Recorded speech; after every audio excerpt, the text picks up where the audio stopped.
Here we go.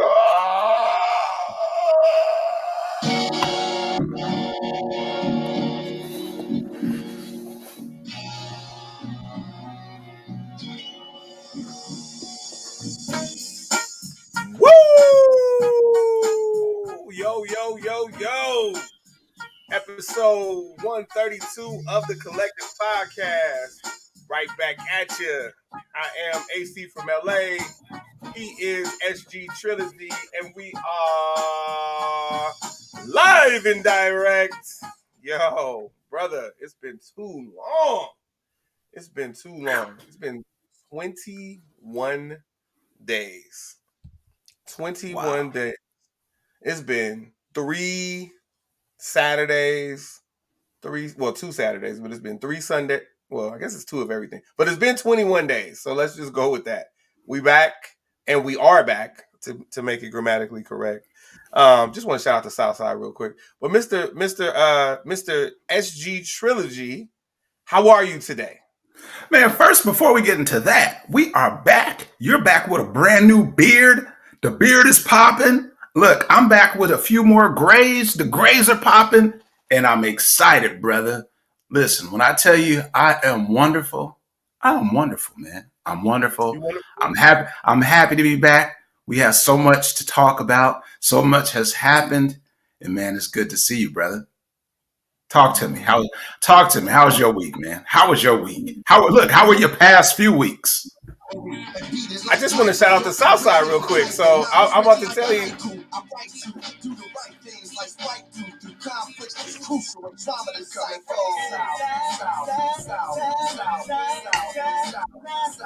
Hey, I just want to shout out to Southside of Chicago. That's all. But my week has been great. My week has been fantastic. Absolutely no complaints. Yeah, man, I'm happy to be back. Like I was excited that this was the week of the return. It's the return.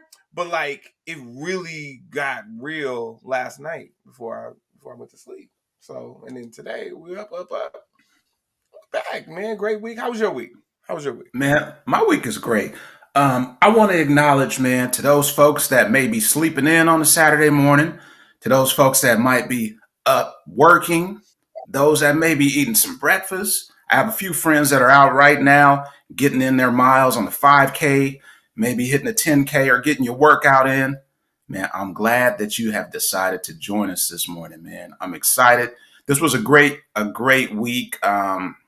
Man, it seemed like the year is already going by so quickly, man. It's almost February, but I'm trying to make sure every single day I acknowledge something great that transpires, because I think we let days kind of go by and we may not take a moment just to sit and reflect to say, I'm grateful or I'm thankful for whatever.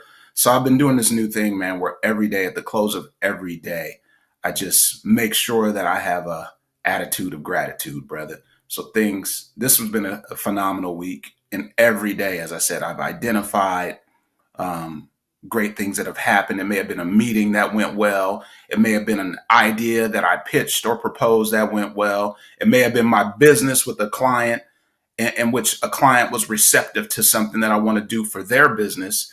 So it's been a series of great events, man. So I'm happy. I'm on top of the world. You on top of the world? Yes. That's what's up. All right. Well, tell them about Saturdays, man. Tell them about this.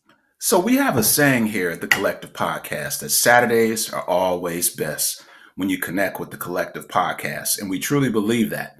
So in order to remain connected with us, you can catch us at our official website, thecollectivepodcastofficial.com, on YouTube, on Twitter or X, and on IG. We are TC Pod Official. That's right, TC Pod Official.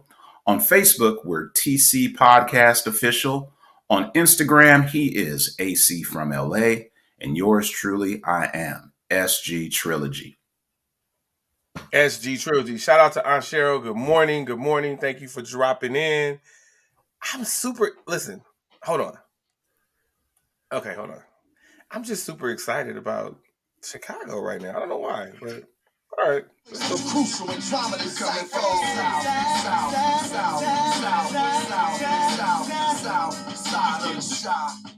South side of the shack. All right, so I enjoy Chicago, by the way, and y'all might remember predating Samuel being the co-host. I was really on Detroit style pizza.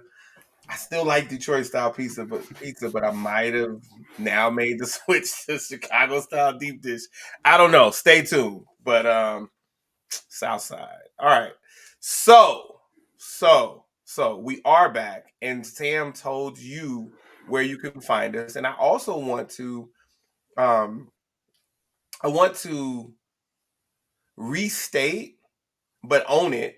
I want to make it my own. Restate what Sam said, and we do appreciate you checking in with us on your Saturday because you could have been anywhere in the world, but somehow you're here with us. So we absolutely thank you for that.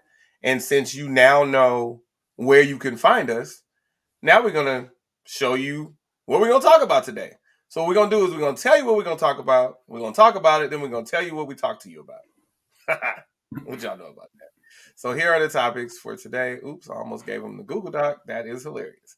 All right, so we're gonna briefly talk about NCAA football, and I mean 20 seconds or less. Then we go into the league. Then we go into the association. Then I'll talk women's hoops a little bit, and Sam will chime in. Sam will talk men's hoops.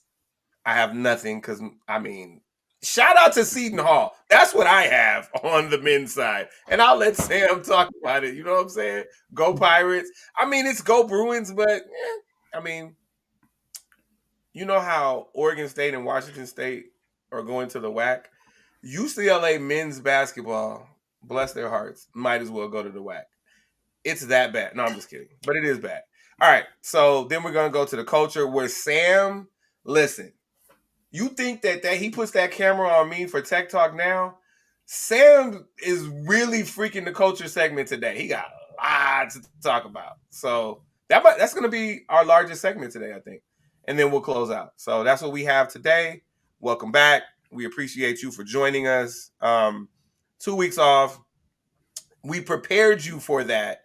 But just the same, we appreciate you coming back. And we absolutely did miss you. And it's always sentimental when we come back. So thank you for being here. All right. So I promised you a quick one for NCAA football. Michigan beat Washington 34-13. Shout out to Michigan. Shout out to Washington also for getting there. Now let me tell you where it gets really, really weird. Because we haven't talked to you since prior to the national championship game, and I'm talking about NCAA football. So let me tell you about the weirdness of it all. Michigan beat Washington. Right after that, literally the next day, Nick Saban retired from football. So he resigned from Alabama and retired. The next day, the Washington coach became the Alabama coach. That same day, the speculation ramped up about Jim Harbaugh leaving Michigan to go back to the league. Washington got a new coach, but that's irrelevant. They lost a whole bunch of players because a lot of them went to Alabama, and then other ones just went back into the portal. But that's like what's going on in college football, and I'll give you more once we get through the NFL because there's a related story. So I don't want to jump the gun. All right, so that's it for NCAA football. Boom, boom. Now we get to the league. Sam, you want to talk through some of the happenings? Yeah, so we'll just kind of flip that. So as we talk about the league, there's been a lot of movement on the personnel side. And anytime that I get an opportunity to talk about the league, especially as it pertains to my team, he's about to bring out the known. He's about to bring out the known. You know who gets to make a special guest appearance? The Raiders. So I can say, finally, I'm happy with Mark Davis. Mark Davis decided to take that interim tag off of interim head coach Antonio Pierce's name and make him the permanent head coach of the Las Vegas Raiders. And I'm ecstatic about that. He's permanent? He's permanent. We're going to do that. I'm very happy for that. Now, a move that I did not anticipate is the GM, because we also had a interim GM, and Mark Davis decided to go with the Chargers former GM, Tom Telesco, which I thought was an interesting move, especially with the fact that the Raiders beat the dust out of the Chargers. I thought that was interesting. New SG trilogy. You know, you got to kind of count your wins when you can. I'm very happy about Coach Pierce. I think he's going to definitely continue to shift the culture of the Raiders so that they can once again become a winning organization and not the laughing stock of the league. And, you know, I don't expect it to be overnight in which they will become Super Bowl champs, say next year, but I expect them to be a force in the AFC. So very excited about that. A couple other things that have happened. As mentioned, Jim Harbaugh returning to the National Football League after several years in the collegiate rankings, just leaving University of Michigan. Man, before I move on from that point, shout out to Coach Sharon Moore for taking the helm at the University of Michigan. As we know, and as we've discussed, when Harbaugh was under investigation, Sharon Moore was able to step up in that role. And for him to be permanent now, I'm happy to see the brother get that opportunity that he definitely deserves. So congratulations there. A few other moves. Let's see. Raheem Morris announced as the head coach of the Atlanta Falcons, which I think is a great move for the Falcons, especially with him being really strong on the defensive side. He's been a defensive coordinator for the Rams as most recent. Let's see. The Titans have hired Brian Callahan as their head coach. The Panthers with Dave Canales. And then this is the one that I was very happy about as well. By no means am I a Patriots fan. But to see the New England Patriots hire their first African-American head coach in Gerard Mayo, former player, I'm happy to see him get the nod. And yeah, man, that's what we have in terms of movement around the league. So let me add one point to that. Thank you for that. So that's what I was talking about when I told you guys a related story.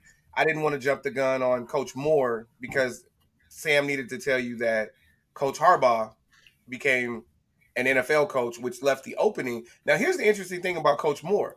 I don't know either one of them, but you best believe that Jim Harbaugh offered Coach Moore a job on his staff, probably as offensive coordinator in the NFL. And he's like, well, no, that's okay. I'm going to stay here and be the head coach of the national champions in the new Big Ten. So shout out to Coach Harbaugh and Coach Moore. And when I say Coach Harbaugh, I mean the one that just won at Michigan, not the one that's in Baltimore. But it's okay. I'm still cool with him too. But I still have a memory of his Ravens beating us in the Super Bowl. Shout out to Colin Kaepernick. All right. So, by the way, Colin Kaepernick is probably going to Coach Harbaugh's staff with the Chargers.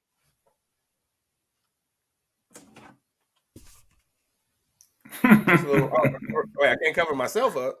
There you go. That's history right there. Yeah, you got Cap and AC. Bang, bang. Oh, bang, bang, bang, bang. I wasn't trying to do that. I wasn't trying. Yes, you were. Yes, you were. What? There you go. Not it just. There you go. It happened. It just happened.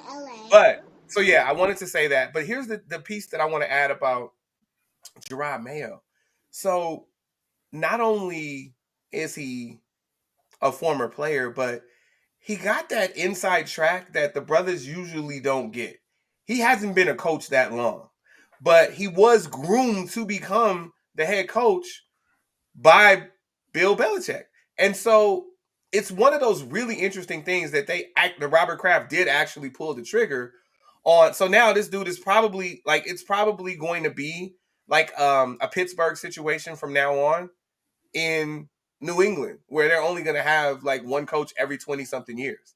So this dude is going to be locked in. This dude's never going to be fired. He's going to retire when he wants to retire. I just feel like, or when it gets stale, but he's going to have at least 20 years. It's one of those things. So he's going to be the next like gold standard after Mike Tomlin.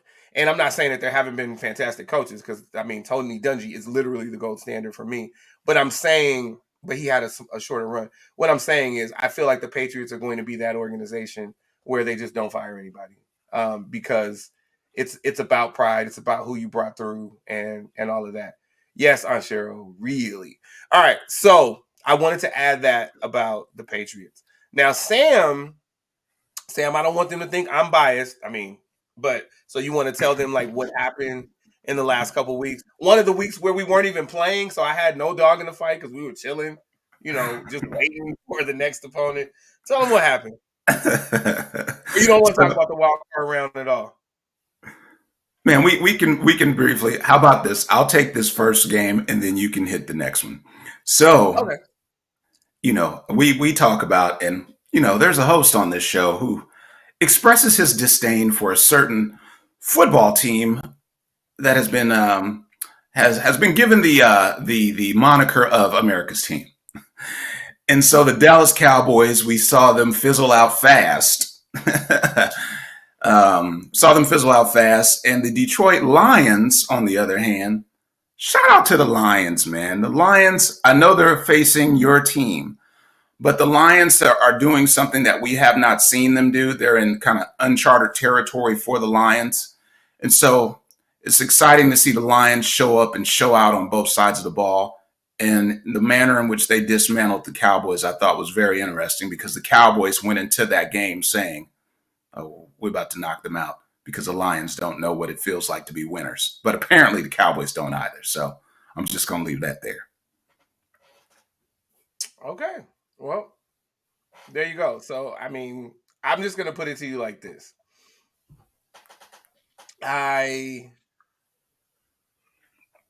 So historically speaking, I have disdain for the Cowboys, and then the Packers were added to that list. And then one day I woke up and realized that the Rams actually had a football team, and they were actually in the NFC West with us. I think it was around 99 when I finally realized that they existed.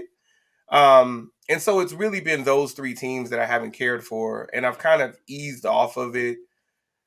With Brett Favre leaving, politically speaking, I don't like Aaron Rodgers at all. Well, I'm not really a fan of Aaron Rodgers. And now there's a Bruin quarterback in Green Bay. And so I don't support them, but I also don't have disdain for them. And we know that Tasha One came on the show and was shouting them out. But I will say this. Of all the teams that I don't necessarily care for, the three teams did well. Okay, so it's two teams plus the bonus for the Eagles, just because of the NFC Championship game last year. So none of them made it out of the wild card round. It's the Cowboys, it's the Rams, and it's the Eagles. None of them made it out of the wild card round. And that's really all we need to say on the wild card round. Nobody cares beyond that. We could just go straight to the divisional round, where you had really intense matchups. You had the Bucks at the Lions. You had the Packers come to Santa Clara and play in a monsoon. You had the Texans go on the road to Baltimore, and you had the Kansas City Chiefs go to Buffalo. I'll let you take the AFC, and I'll take the NFC. Go. All right. So my question for you, and you and I, we always have this battle.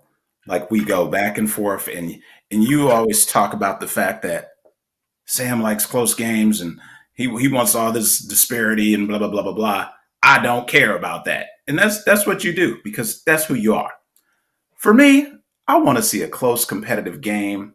So let's go to the Chiefs and Bills. The Bills Mafia was so intense. The Bills Mafia, they had the city come out to help shovel out the stadium to ensure that fans could get in the stadium and pack the stadium ahead of that game versus the Chiefs.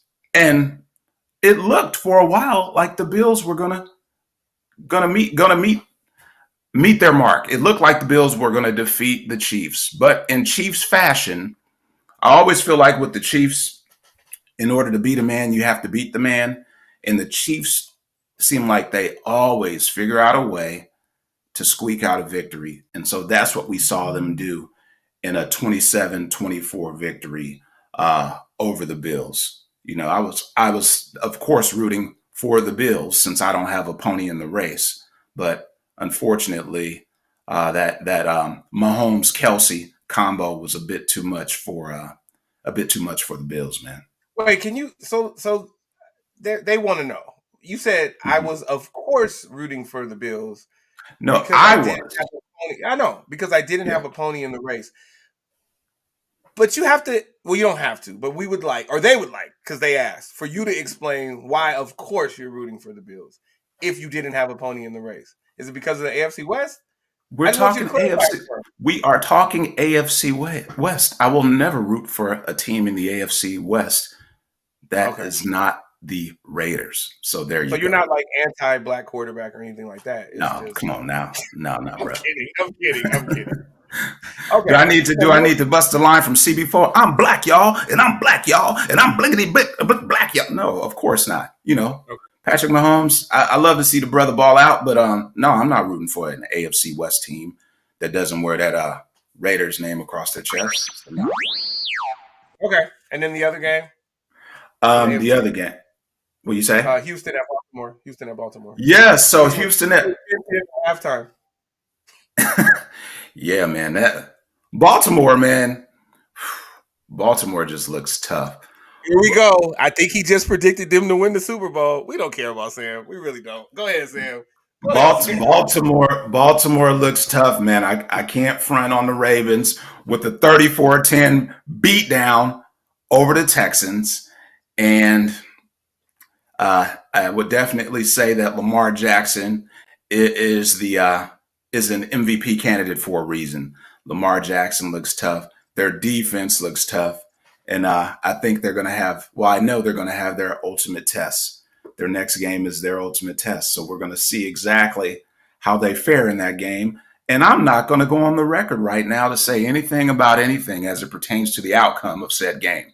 But Okay. I will say that the Baltimore Ravens did not play letdown football, and you can tell that they came in very prepared. They did not look beyond the Texans. They focused on their assignment and they fulfilled their assignment. So shout out to the Baltimore Ravens.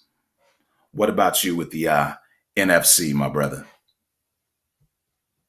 Yeah. So in the NFC, it was interesting. So what you wound up with in both championship games is 1 versus 3, but the route there was kind of different. Um, in the AFC, 3 actually beat 2 to get there. In the NFC, like I told you, 2 didn't even make it out of the wild card round. So it was different. Like, Detroit was literally the highest seed coming out of the wild card round. So Tampa Bay, which is really a feel good story. Like Todd Bowles gets lost in a lot of the talk about solid coaching and solid coaches. It's almost like, well, he only did it because of Tom Brady and all of that. But Tom Brady was on his last leg. Like, you know what I'm saying? Arians walked away. Brady was on his last leg, and Todd Bowles is still there. Todd Bowles is working through things. And the reclamation project that is Baker Mayfield is literally Todd Bowles to speak of now, because this dude couldn't stick anywhere. Yeah, he gave the the Rams, a bit of a jolt, a bit of a shot in the arm for a game. And then he, not righted the ship. He kind of made sure the ship didn't sink when, what's his name, Stafford was down. But he wasn't the answer. He wasn't the answer in Cleveland where he started. He wasn't the answer in Carolina. He just wasn't the answer. He was definitely the answer this year in Tampa Bay. And so Sam and I talked about this. I had straight disdain for that dude. But when you can wake up, or when you can evolve into a mature being, and we can see you mature before our eyes, not like Odell Beckham Jr., who we're still waiting on. And that's just me. That was me. That's not the collective podcast. That's me. Dude's super immature. It's okay. But Baker Mayfield has like grown up before our eyes, and it's not like I was looking at him with like glassy eyes, like I look at Kayla, like I wanted him to grow into something. But the dude has matured, and so shout out to him for that season. He helped them win. He led them to the division win and a win in the wild card round. He got them to the divisional round, and then they fell to Detroit. Detroit just had too much, but it was close, right? It was close, and Detroit just had too much for them. And so now you have so you had that, and then you had Green Bay at San Francisco. Green Bay said, "We're gonna do what we did to Dallas. We're gonna take the opening. We're gonna win the coin toss. We're gonna receive. We're gonna go down and score a touchdown. Then we're gonna score another one and another one, and we're gonna get people in Dallas fired." The problem was you weren't in Dallas. But you definitely were a formidable opponent. So shout out to the Packers. I have never said that before. Shout out to Jordan Love, go Bruins. I'm like, shout out to Matt LaFleur, because I no longer have a problem with Aaron Rodgers on the field. But I do feel like for Matt LaFleur, who is really good friends with Kyle Shanahan and came from the Mike Shanahan system, he really just needed his pieces, right? And so he believed in this young quarterback and all of these first and second year complementary pieces on offense. And so they really did give us all we can handle. And I'm not going to give you an excuse like, oh, we played in a monsoon, which we did. I will say it's different. It hits different when Deebo Samuel is out. And you guys all know this. But I'll say this. A lot of people, I feel weird defending a white quarterback because I'm usually defending black quarterbacks because people are saying bad things about Lamar Jackson and other people, right? Cam Newton, like when it was Cam Newton, Deshaun Watson when it was Deshaun Watson, right? They're saying bad, even RG3, like they're saying bad things about them that don't really make sense. And so I'm usually up in arms about it. Like, hold on a second. Did Mahomes not get all of this just because his mom is white? Because they ain't really never said anything about Mahomes. It's a weird dynamic, and it's not fair. But now I see that it's equal opportunity sometimes because they are killing Brock Purdy. And I'm like, what are you watching? Yeah, he was a little off. It was a monsoon. So, okay. But guess what? What'd he do? Right down there, shoot, game winner. So, listen, all I can say to y'all is relax. I'm not going to make any predictions either. I'm going to do what Sam did, but this is what we did. We got through. San Francisco led a game win. Brock Purdy led a game-winning drive. Dre Greenlaw got 2 interceptions in the second half. One of them he literally stole away from Fred Warner, who was sliding down to get it. I have no predictions, but let's just say that a little birdie told me hold on. A little birdie told me that San Francisco is not scared of anybody. I will just leave you with that. Not even anybody in Landover, Maryland, or wherever the hell they come from. Not scared of anybody named Harbaugh, anybody named Lamar. Definitely not anybody named OBJ. And also, play the game that's in front of you. We got the Lions today. We're not worried about the AFC today. Because if we don't win today, then we don't care about it. Right? Because our last 2 NFC championship games, we went home. We lost to the Rams and the Eagles. But we had Jimmy Garoppolo on the roster both times. New AC from LA. What you got? That boy is mad over there. He's mad. No, man, I didn't want to. I didn't want to breeze over what you said about the criticism that a lot of times these athletes receive. And it's interesting to me, man, because quite often, everyone feels that they can do your job better than you can until they have to do it. There was a show that used to come on called Pros versus Joes. I don't know if you used to watch it, where, you'd have these remote control gangsters that watch the games from the house, watching games, and they would, oh, Michael Irvin is toast. He's washed. But then these retired athletes would come out and they would have them in their whatever their profession was, if it was a retired football player, if it was a retired basketball player, and they were retired. and I'm talking removed, maybe in 40 plus years old.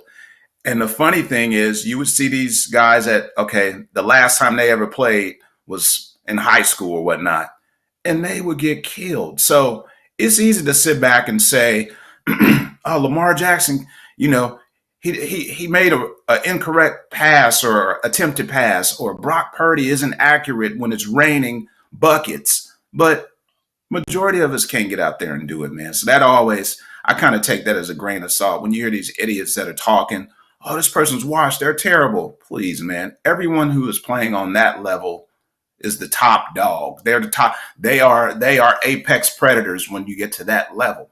And as us novice fans, none of us could defeat them on our best day. So no, you made a great point there. Thank you. I appreciate that. I appreciate that.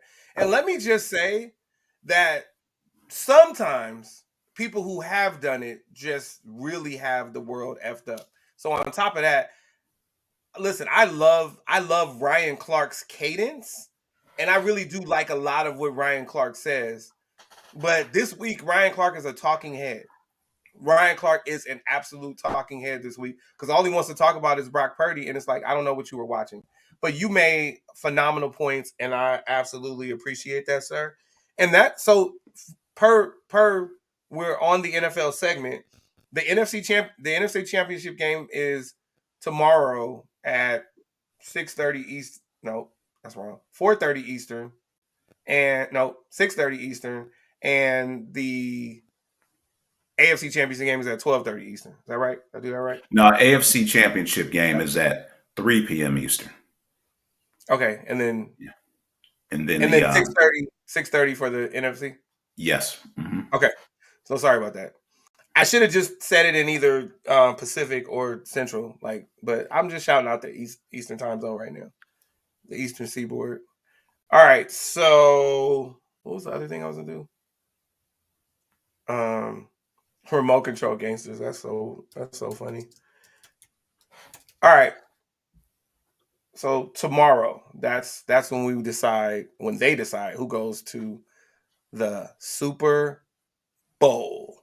The Super Bowl, right? There you go. Is that crazy? Is that crazy Crazy. The Super Bowl is coming? It's crazy that this is the last week of January, and it seems like it was just Christmas. So yeah, it's crazy. Okay. Well, I know you wanted to talk about the association, so I'm gonna let you get down on it. Go ahead and get down on it. So as we enter, this is when things start to heat up a bit for me as it pertains to the NBA. You know, with an 82 game season, a rather robust season, we're right around the midpoint of the season. And as we look at the standings, I'm not going to go through all of them. You know, we've seen Boston has been tough since tip off of game one. And Boston looks like at this point that front runner that definitely stands out. And they may find themselves working towards that Larry O'Brien trophy because Boston is tough.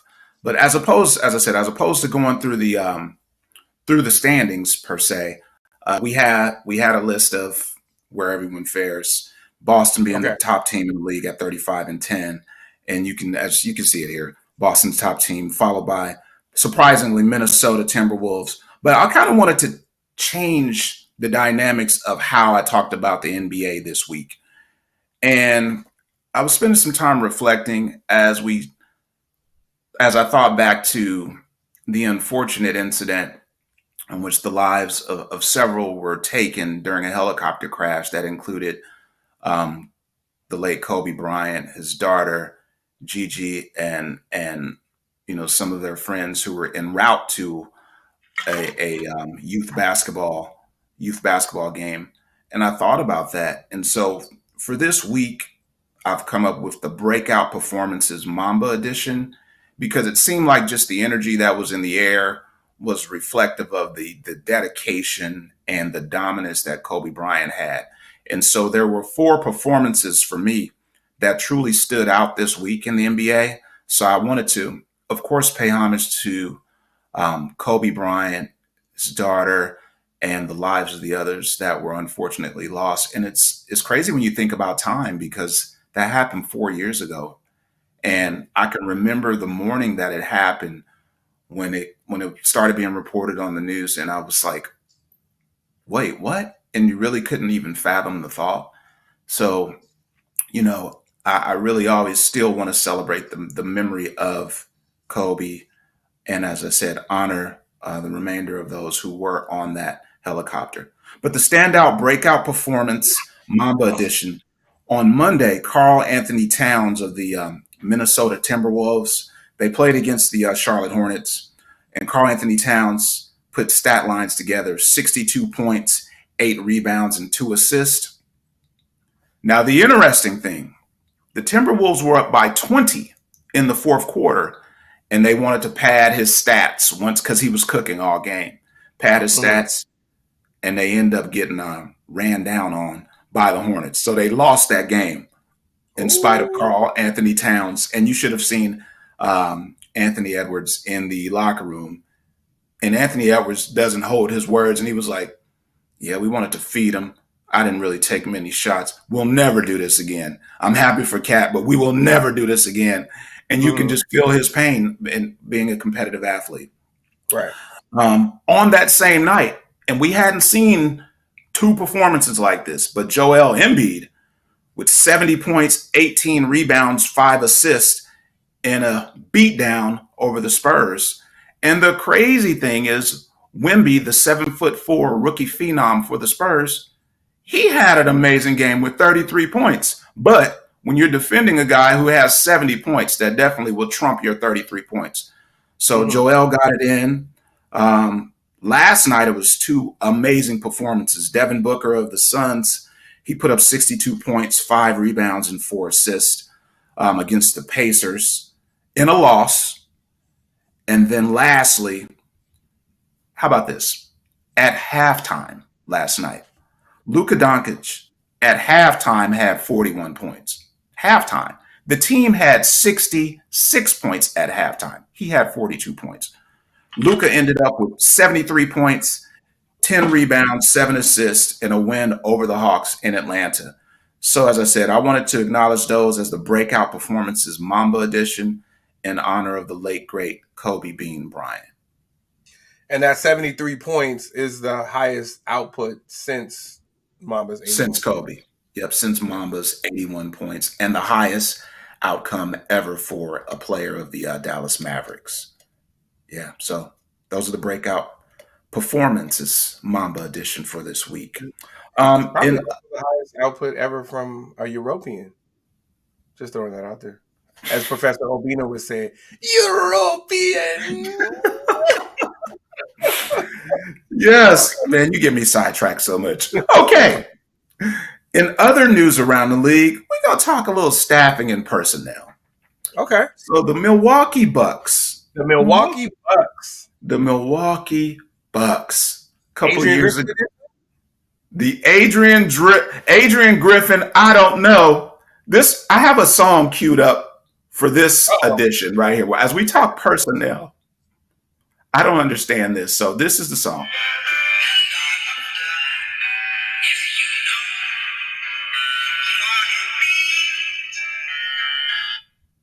And I wonder if you know what it means. Your team is in second place in the Eastern Conference with a 30-13 record, and you get your marching papers. See ya. Adrian Griffin, beloved, classy individual, knows the game, played in the league for numerous years, has been on several coaching staffs. Adrian Griffin was relieved of his duties as the coach of the Milwaukee Bucks. Insert. An interesting component of it is he had an advisor, a coaching advisor. His coaching advisor just so happened to be Doc Rivers. Doc Rivers now has been tapped as the head coach of the Milwaukee Bucks. So, inquiring minds want to know, you're second in the Eastern Conference with a 30-13 record. So it could not have been based off of performance because it's mid-season, you're second place, you're in a good place right now. So it leads me to wonder, Was there some locker room movement? Or was Doc getting in their ears saying, hey, Adrian's all right, but I'm looking for a new gig. What's happening? And so that's for me, man. That was unsettling. And I'm partial when it comes to Coach Griffin. Shout out to Seton Hall Pirates, Seton Hall alum. But man, I don't understand how you could be 30-13 mid-season and get canned. What are your thoughts, brother? Yeah, well, thank you for that, Sam, and thanks for bringing me into it. Let's shout you out. trilogy. So for me, I actually looked at it a little differently. It's a little different. So, but I will say it's separate but equal. Ooh, all right. So I look at it like they wanted Doc Rivers, and Doc Rivers was like, "I need a break." Circle back, and so Adrian Griffin was hired as the bridge, and then somehow, some way, they circle back, and Doc was like, "All right, I can do it now." And so it was just time. So, and I'm not saying that Coach Griffin knew this or fully understood this, but it was one of those things where as soon as Doc is our ultimate answer, he is who we want to give the keys to the kingdom. And maybe this is who our franchise player, one of the greatest players in our history, wants, and the player that brought us a championship, or the lead player that brought us a championship, maybe this is who he wants. And Griffin was an option that was acceptable until we could get to him. And so I feel like it was just time. And it was like, okay, let's put the pieces in place before the All-Star break. And then we'll hit the ground running when the All-Star break is over. And so shout out to Coach Griffin for what he put on the court, what he showed, 30-13. You're just one game over halfway through. I mean, 2 games over halfway through the season, because 41 games is halfway. And so he's at 43. He's got a phenomenal record. And so now he's got a proof of concept for every opening from now on. So some people think it may hurt him. I don't think it hurts him at all. I think the people in the know that it's more about Doc than it was about Griffin, or more about Rivers than it was about Griffin. And so not only is he still getting his money, right, because he's got a contract and he wasn't fired for cause, he was relieved of his duties because they wanted to bring another dude in. So he could even go hop on a staff if he wants to like go, get seasoned even more. But he's going to be in a discussion for all of the openings that are coming. And there are a lot of disappointments out there. So openings are coming. Prayers to them and their families, but openings are coming. So that's what it was for me. I don't think that it was anything that he did, and I don't think that he could have done anything about it. Because at 30-13, you didn't do a lot wrong. And you dealt with injuries while also melding 2 superstars together, right? And losing something on defense in that trade. And Drew Holiday. So, yeah. And I thought I didn't understand why they fired the previous coach, but because of it was from the locker room, like, hey, I don't want to play for this dude anymore. Like, it's not making sense, even though he coached us to a championship. So I'm not surprised by anything that Milwaukee does, but I think it was more about Rivers than it was about Griffin. Thanks for asking. That's good stuff, brother. Good stuff. All right. Cool. All right. So from the league, let's transition to NCAA women's, man. AC from LA. Okay. So a lot has happened since last we spoke. When last we spoke, UCLA was coming off with that big old win over SC women. Since then, SC got revenge. So UCLA wound up with its first loss. And in that moment, I feel like the voters overreacted and they dropped UCLA to 5. They didn't really overreact. It's fine. They dropped us to 5. Colorado did well and wound up at 3. Then UCLA came and put hands on Colorado. And then UCLA and SC went to go play Colorado and Utah. UCLA put hands on Colorado.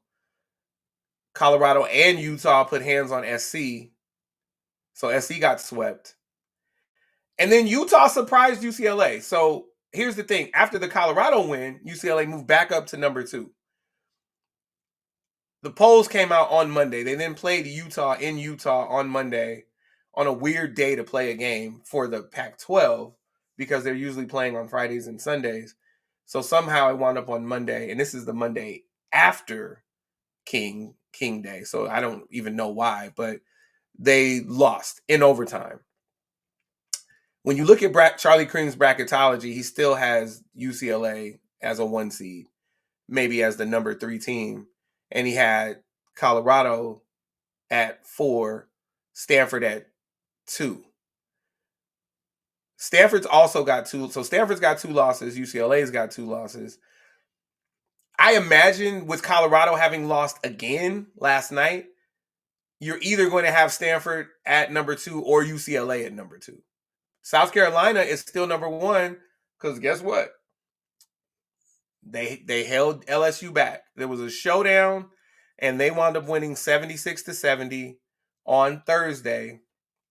And it was a great comeback. They were down, and they fought tooth and nail to come back, and then they went ahead and closed it out.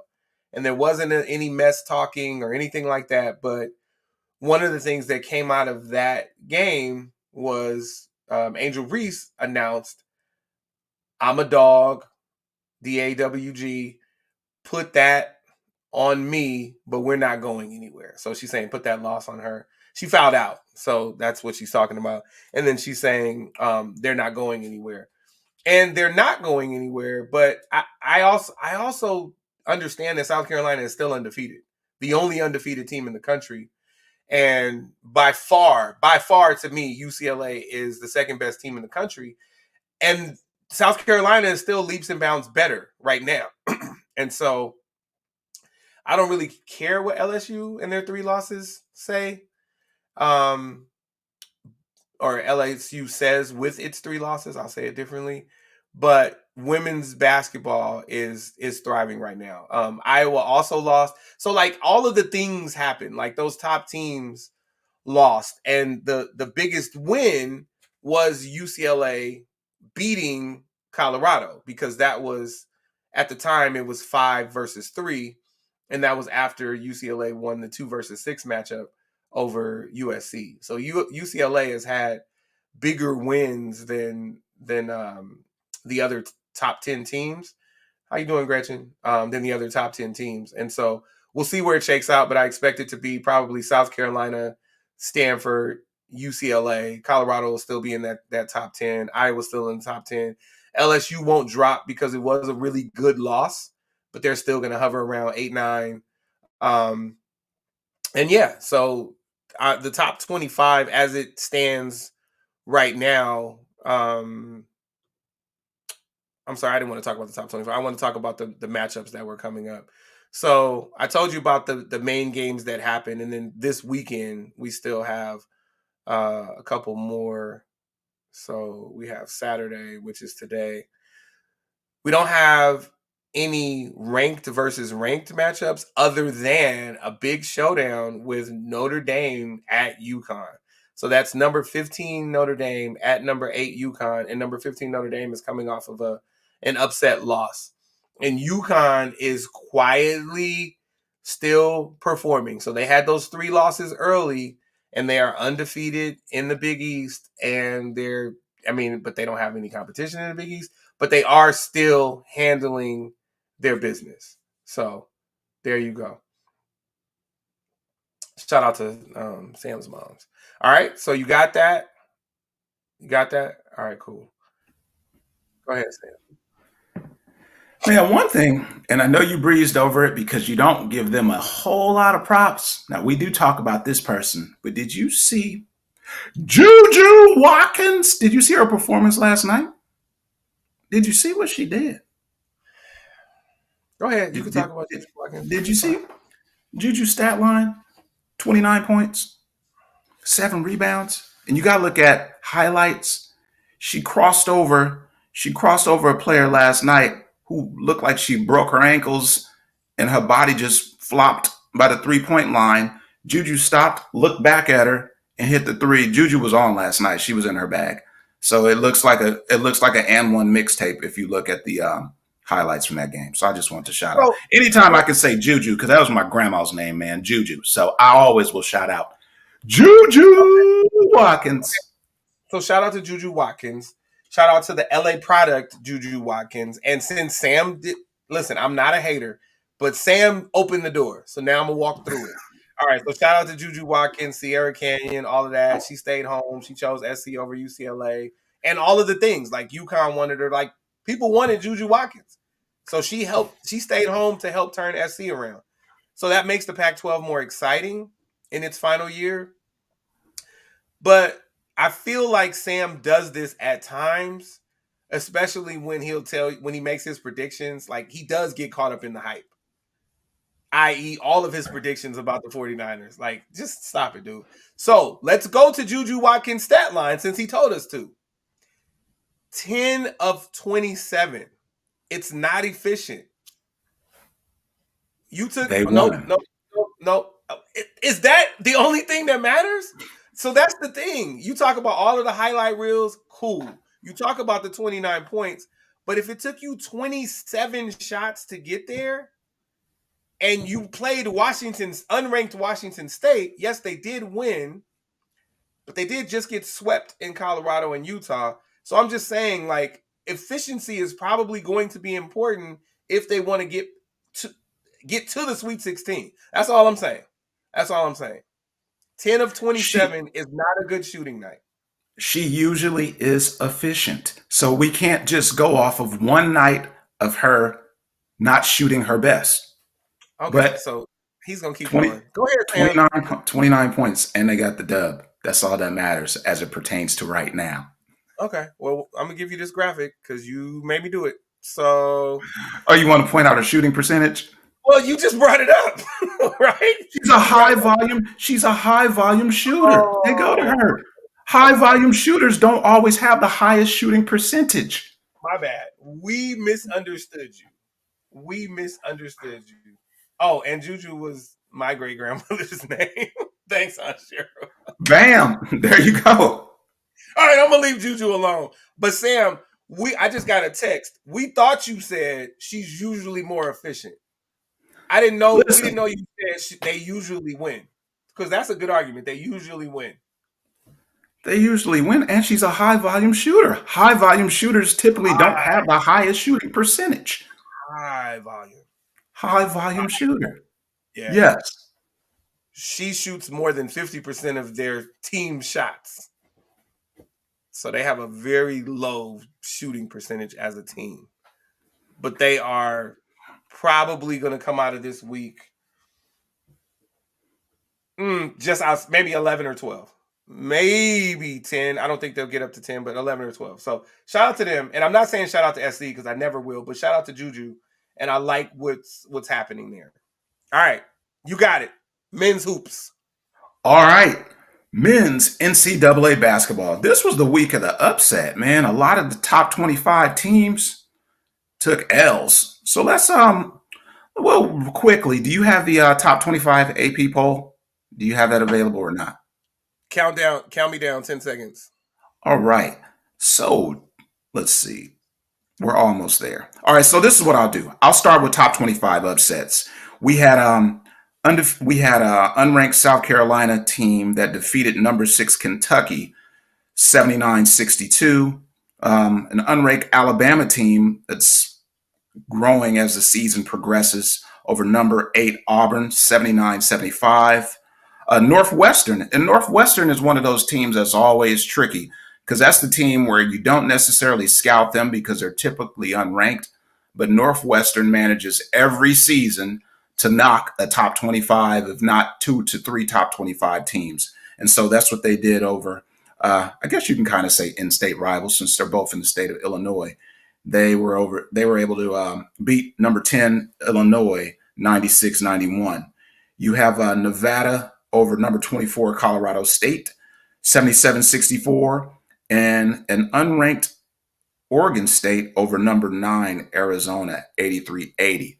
As we look at the top 25, Danny Hurley has those young men at UConn balling out of this world. So UConn is 17-2, and they're ranked number 1 in the nation. And it looks like there's been a lot of back and forth between UConn and Purdue, because if you look at their rosters, they look similar. They both get out, play fast break basketball. One thing that Purdue has that it seems like no other team in the country, they have a big man that's like this just gigantic big man who runs the court. He's fierce and he runs the court back and forth fast break basketball. So I think you can see it going teetering between UConn and Purdue back and forth for the remainder of the season.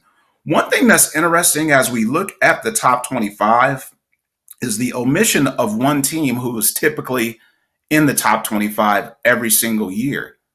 Oh, you don't see the Zags. You don't see the Zags. You don't see the Zags. Oh, Gonzaga. wow. Think about it. Every year, the Zags are always high. The Zags are always at least top 10 every year. They're not even in the top 25. So they're having a struggle season. And then anytime I can give a shameless plug to my beloved Seton Hall Pirates, Seton Hall received 84 votes. So they're ranked 26th in the nation, just right outside of the top 25. And they have a test. They have a test today in Milwaukee against number 4 Marquette.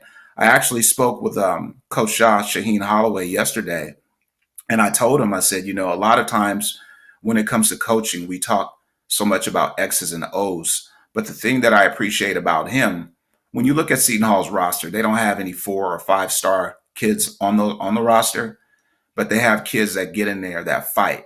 They have kids that are academic All-Americans, kids that are on the dean's list. And so I told him, I get it, hoops and sports in general is about X's and O's, but I just wanted to commend him for the fact that he helps his kids win at life.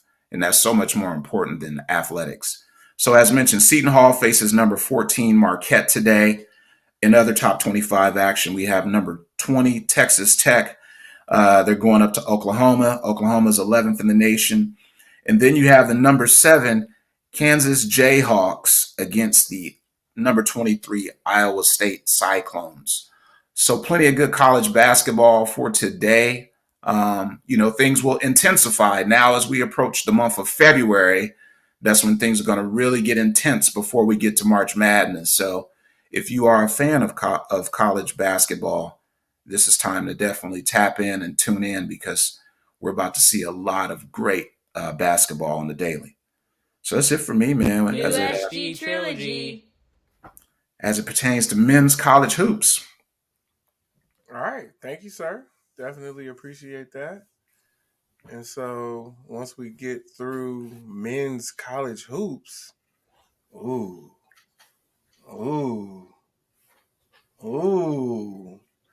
it's time for Sam to show out. You ready to rock? The culture. I love it. Yes, the culture. So, as we talk about the culture, and I think those of you that rock with us on a regular basis, typically with the culture, we talk about all things that are happening. We identify great music that's out. We identify movies or shows that are out that you might want to check out. So a couple of things I wanted to identify for you today. This show came out in 2000, so we're looking at 24 years. HBO's original Curb Your Enthusiasm, starring comedic icon Larry David. That show is about to kick off its final season. So very, very exciting time for those of you that are fans of that iconic show, Curb Your Enthusiasm. As mentioned, it stars Larry David. It has the likes of so many comedians and members of pop culture who have been guest stars on that show. And so that show, actually, the final season kicks off on February 4th. So set your DVRs, get ready for Curb Your Enthusiasm for those of you who are fans. And if you, thank you. And if you haven't watched Curb Your Enthusiasm, it's a great time to binge watch it as well, because you can catch up. And as I said, it's funny. I'm a person who has dry humor. If you know me, you know. I'm a person who loves sarcasm, and Larry David, his his comedic genius is all about sarcasm and just, yes, a great show, great writing. From there, a movie that I had an opportunity to see when we were off was The Book of Clarence, starring Lakeith Stanfield. Interesting concept in The Book of Clarence. Hey! There she is. That's our executive producer, ladies and gentlemen, the brains behind the Collective Podcast. So we appreciate you for stopping by to say hi. But back to The Book of Clarence. The Book of Clarence is a movie that you can classify as being a comedy. You can classify it being a poke at history. You can classify it as just being interesting. I guess that's another way that you can peg said movie. So The Book of Clarence, as I said, it stars Lakeith Stanfield. You may have seen him in the show, the FX show Atlanta, or seen him in the movie Get Out. The movie looks at the Bible and it breaks down the Bible and it goes back to the biblical period in which the Messiah was on the earth. And so in said film, without giving away too much, there was a man named Clarence who wanted to become one of the wise men. And you can just hear how this story is going to get really become interesting because he wanted to become a wise man. And then from there, he decided to do some things. And it's a pretty funny movie, interesting movie. And that's a movie that I would recommend that you check out, The Book of Clarence. Then lastly, this next one, I haven't seen it yet, but as a person who's really into cars, into sports cars, person who's into foreign vehicles, Ferrari, the story behind Enzo Ferrari. If you haven't seen the trailer, you should check out the trailer because it talks about the highs and lows of Ferrari. You know, it talks about when Ferrari almost went bankrupt and just appears to be a great movie. So that's one that I have on my list of things to do that I'm planning on catching in the next couple of weeks. From the entertainment side of things, on the television and film side, let's shift gears to the music side. So every week I try to make sure that I identify a couple of music projects that you can check out.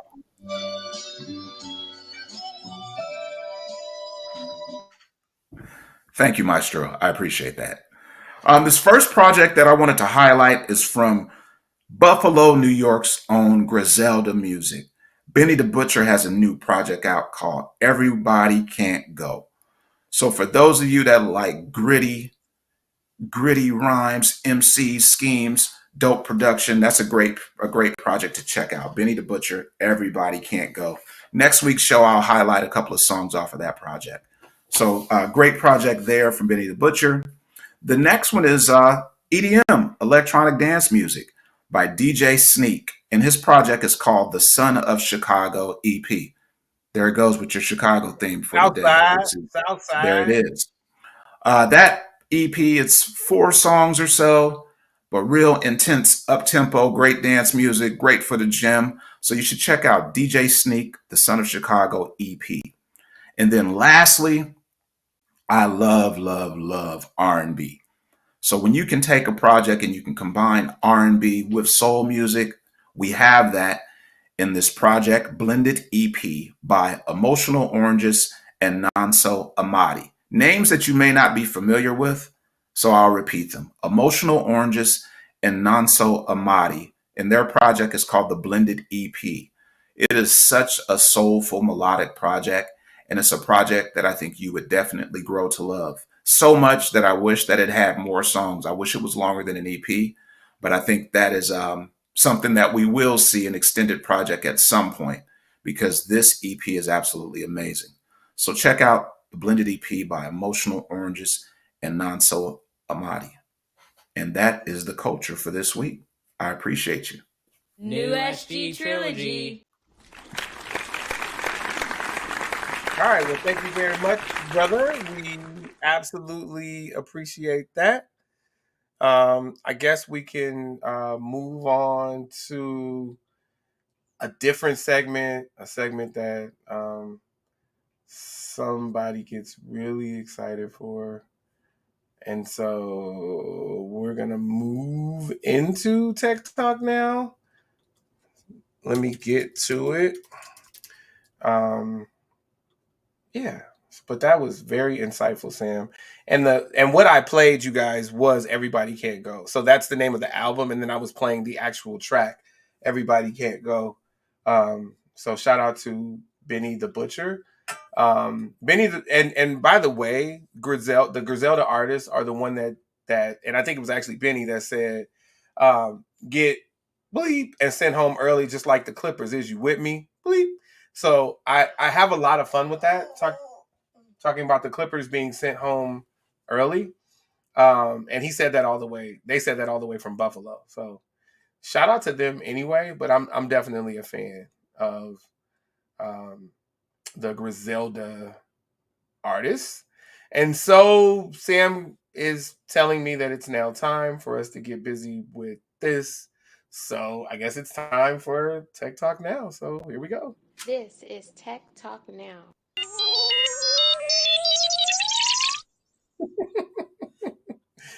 So I'm gonna go ahead and get going, and I know that Sam will solo me. So here we go. So here we go.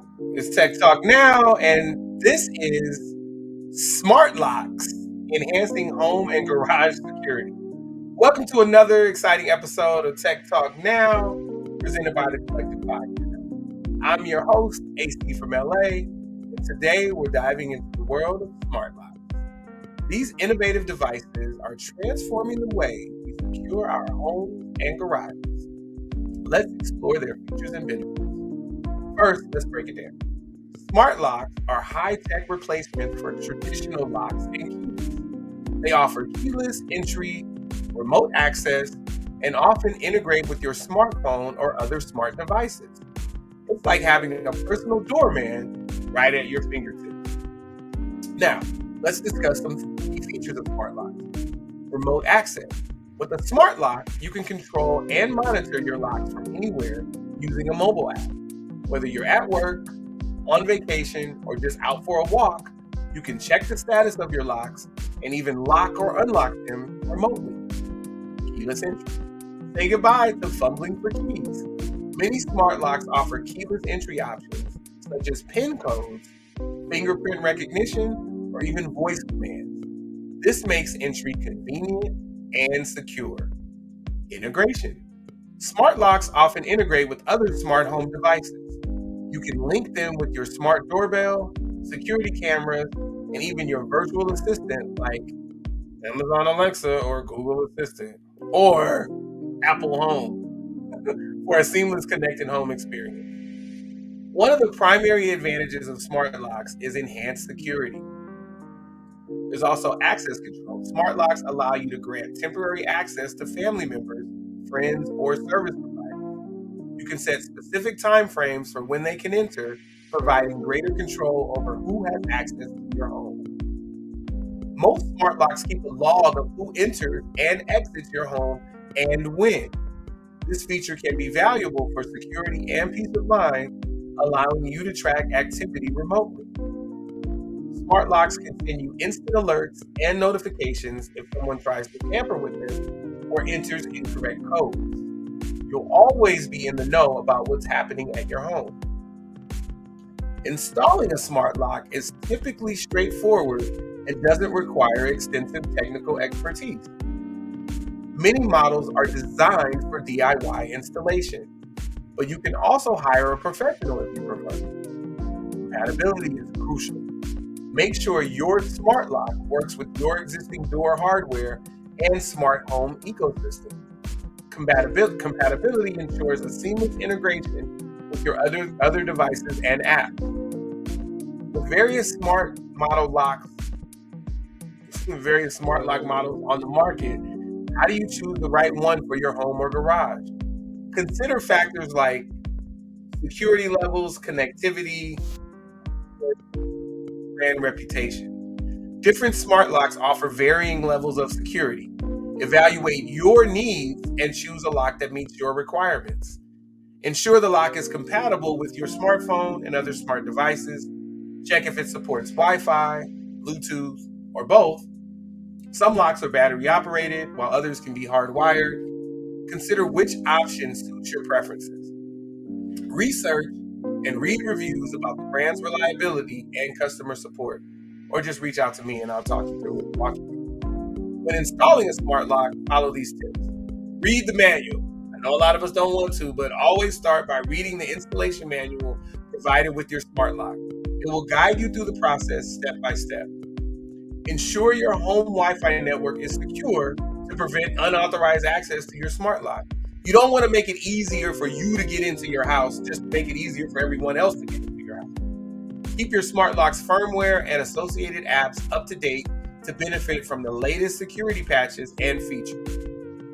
In summary, smart locks offer numerous advantages: convenience, keyless entry and remote access, enhanced security, access control and activity monitoring, integration, seamless connection with other smart devices, customization, temporary access for guests, and alerts, instant notification of lock activity. As we wrap up this episode, remember that smart locks are more than just a convenience. They provide advanced security features that can give you peace of mind. Whether it's for your home or garage, consider how a smart lock can enhance your security and simplify your life. Thank you for joining us on Tech Talk Now. Stay tech savvy and secure. And until next time, I appreciate you.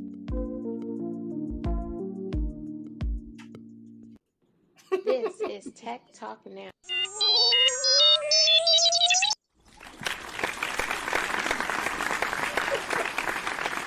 My dude Sam always gets hyped for that. I appreciate that. Another phenomenal Tech Talk Now.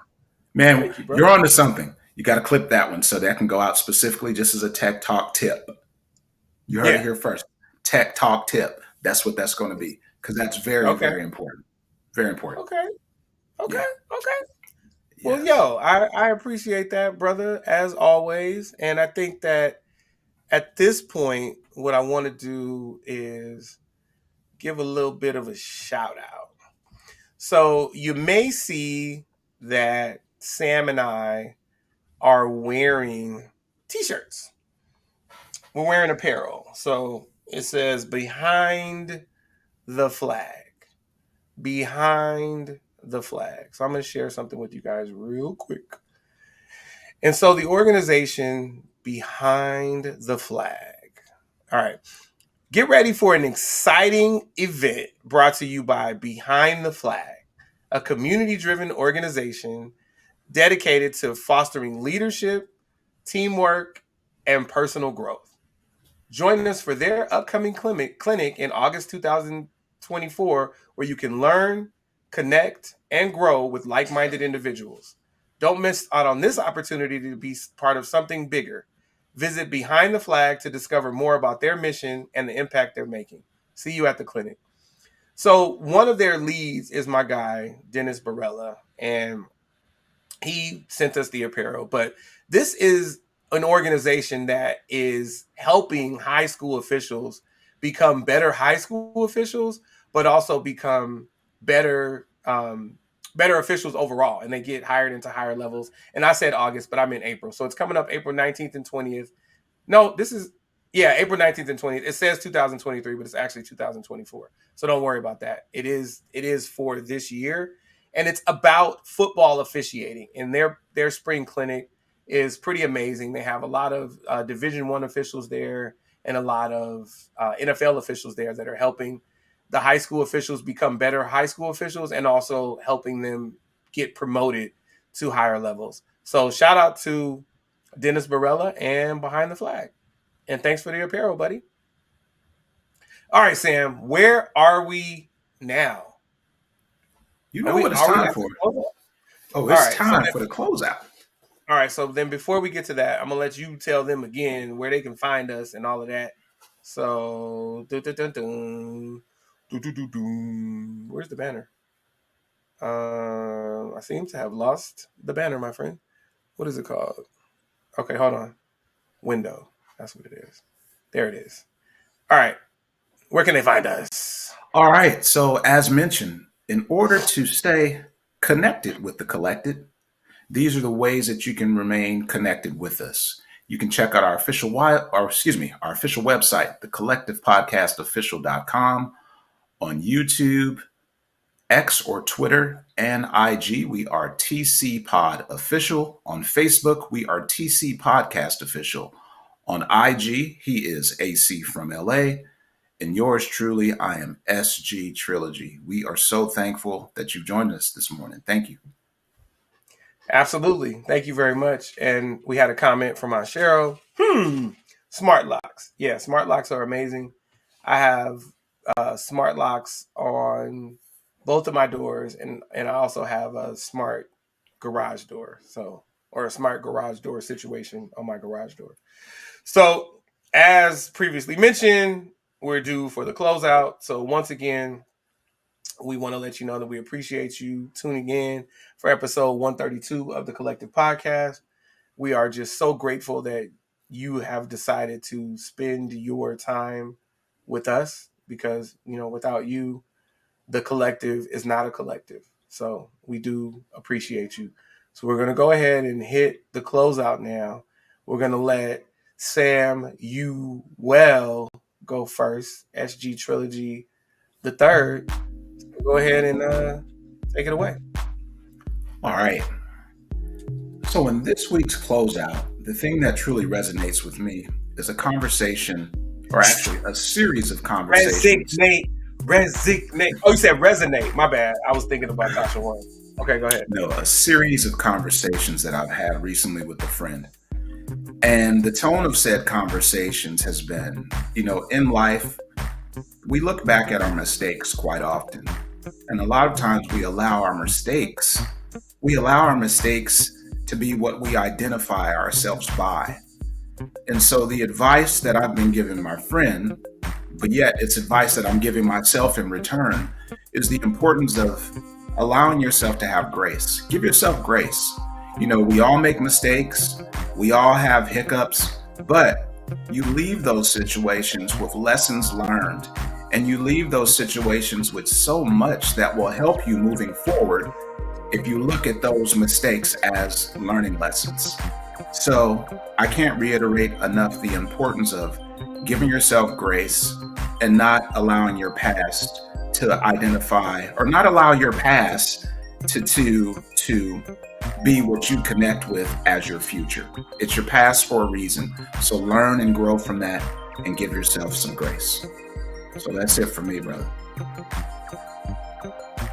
All right. Well, thank you for that, New brother. SG Trilogy.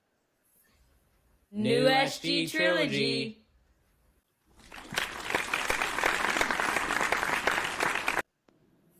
Get ready for the closeout.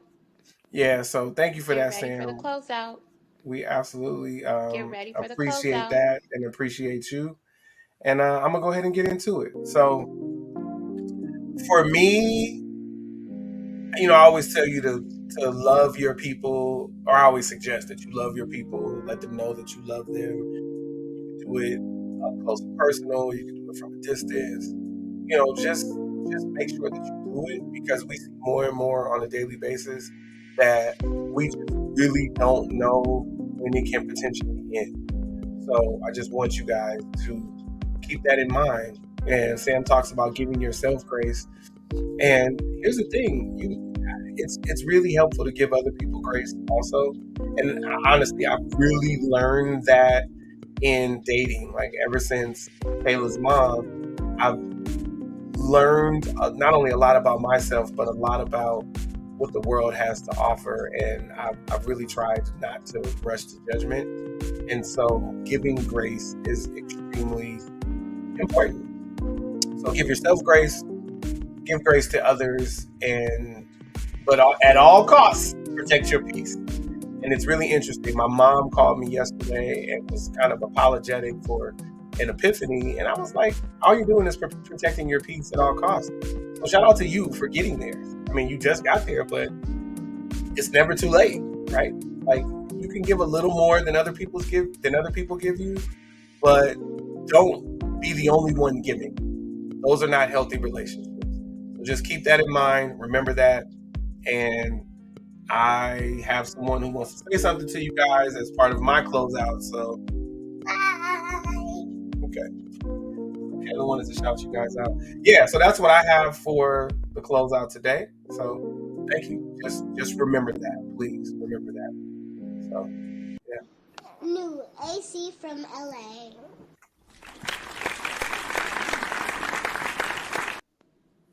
Get ready for the closeout. All right, so that's what we had. This is episode 132 of the Collective Podcast. We absolutely appreciate everybody who watched today on all of the platforms. We appreciate anybody who's listening back or watching it back.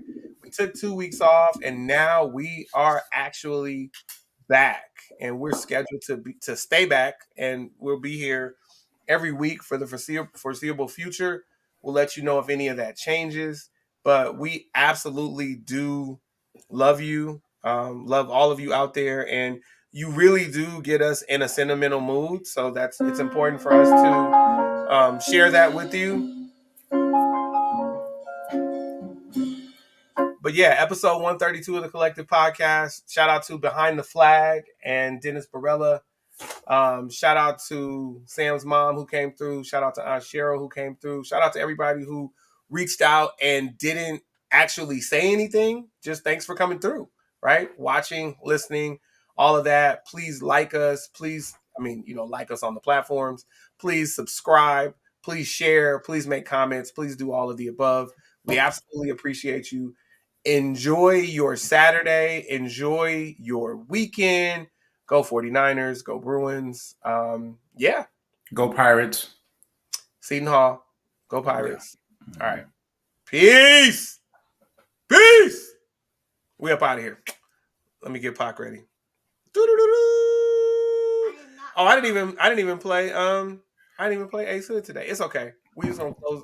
We're gonna go ahead and shut it down with Tupac like we always do. Episode 132 of the Collective Podcast. We out of here.